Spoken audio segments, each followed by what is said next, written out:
Alright, what's up, you guys? Today I'm here with one of my closest friends, Manuel Mora. I just want to interview him today, so you guys can see a little bit about the work he's done for not just us, and the work he's doing for himself right now as an architecture.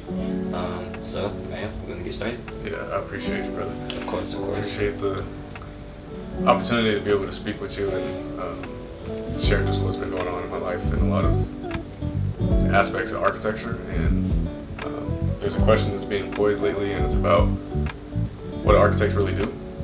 And for me, I've learned so much going to school. I just graduated with my Master's of Architecture. I got a handful of friends that graduated with the same thing. And I just feel like there's so much things that have cultivated my life, turned me around. And for one, all glory to God for this process, for this whole journey of life, because the parents that He has blessed me with and the friends and just the surrounding environment is pretty amazing. So you talk about your support system. So give us a little bit of insight onto how you got your start in architecture, because I know your family was a big role in that, and kind of how they kind of like pushed you throughout the whole process, how they curated your journey, like helped you walk this path that you walked up to this point. Yeah. Great question. I'd say, for one, starting as a kid, like I didn't know what I was gonna do. I was playing sports all my life. Like I said, like yourself, like all of my friends and family, like there's always that drive as a kid, and most of us have, growing up the way we do, especially in minority communities, is trying to be an athlete, trying to make it out of there, whether you're an athlete, an artist, creator, designer, anything like that. And I realized that my dad had really influenced me into drawing and given me this sort of idea that you can be a maker, not so much a creator. And I'll dive into that a little bit later of what that means, but being a maker is very important because you are blessed with the opportunity to design, create, cultivate, anything like that. And I feel like my parents, my mom, my dad, really, especially as a first generation college student, my parents really influenced that into my family, into them, into me. And to start off, like I said, my dad was a huge part of teaching me what it's like to draw perspectives. I remember my first thing learning how to draw sort of buildings or architecture. He showed me how to draw 2-point and 3-point perspectives, and just that whole idea of being able to see something from a different point of view. And so shout out my dad for real, like he really helped me a lot on that. And my mom was always consistently, till this day, she will forever be the #1 supporter of my life. You know, especially my girlfriend Karen, like there's so much that both my mom, my dad, my stepmom Steph, my stepdad Tim, that all 4 of my parents, you know, it's not so much growing up in a broken home, but it's growing up in a home that really surrounded you with nothing but positivity. And even through the struggles, all the struggles of us growing up in the hood, of us nearly getting evicted, like there's so many things that changed our outlook of life. And it all points back to what God was doing in our life. I feel like God was at work without me even knowing, without my mom even knowing. Yeah. And there's a lot of things that happen behind the scenes that for each of us as individuals that we start to realize, like, man, like, wow, that happened. Or wow, I grew from that. Or like, damn, that sucked, but I learned a lot.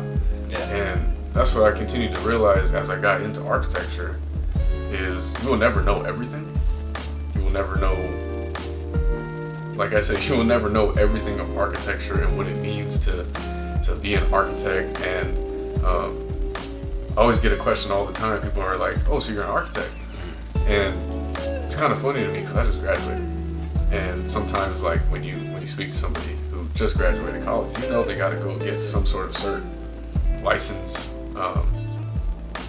some sort of testing, anything like that. yeah, stamp of approval. Yeah, and I realized, like, for me, and it ties back to that question I said earlier, what do architects really do? Not a lot of people know what architects really do. I remember we talked about it and I asked you, like, what do you think an architect does? And this was before we worked together.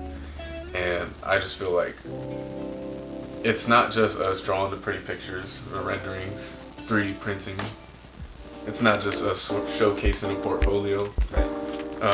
There's so much more to it, and you can arguably say as an architect or somebody in the architecture department that you kind of run the show a little bit. You work with engineers, civil engineers, mechanical. The list could go on for days. Contractors. Like, there's so many people you deal with on top of the fact that there's a main client above you. Mm-hmm. And we could talk about this for days, but there's a tree of the way that the architecture process works. But at the midpoint, or at the, I guess, the middleman type of situation you want to call it, that's us. We're in the middle of it all. We got the client to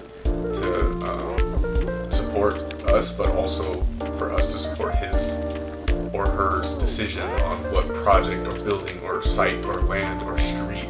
Like, there's so much that we think about, and it's not just us drawing pretty pictures. That's something that my current leaders tell me right now, and I've been able to work with alongside so many professionals, so many going to school. Like, Cal Baptist was a big, if not the biggest part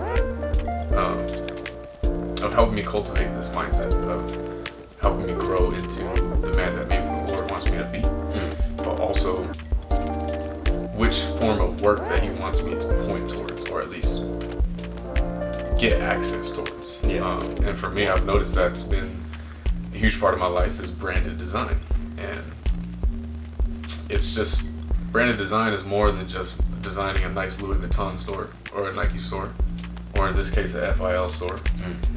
And I will say, like, somebody asked me the other day, like, a friend of mine that I had seen in a while, and he was like, hey, like, you're a designer for that FIL store. And kind of made me happy a little bit, where I was like, yeah, I never thought I would be in this position to be like, hey, my name is Manuel Mora. I am the creative designer for Finally Love, for my current firm, for anything else that I work for in the future. And it's a huge opportunity, like I said, that ties into the idea of us being makers and not creators. And what that means is, famous architect Rick Archer, I know a lot of my classmates will probably recognize this quote, but he tells a story about his hands. And nice Christian guy, big time architect right now, and he's telling us a story about his hands, that his hands went numb for a little bit, and he had this fear in his life. It was a huge thing that his hands may had to have been amputated. And he was an architect. As an architect, once you get your hands amputated, like, what are you gonna do? You can't do nothing. Exactly. And he shared this story of, like, we have been blessed with hands, whether you believe it or not. Like, obviously we all got lives that we're living right now, and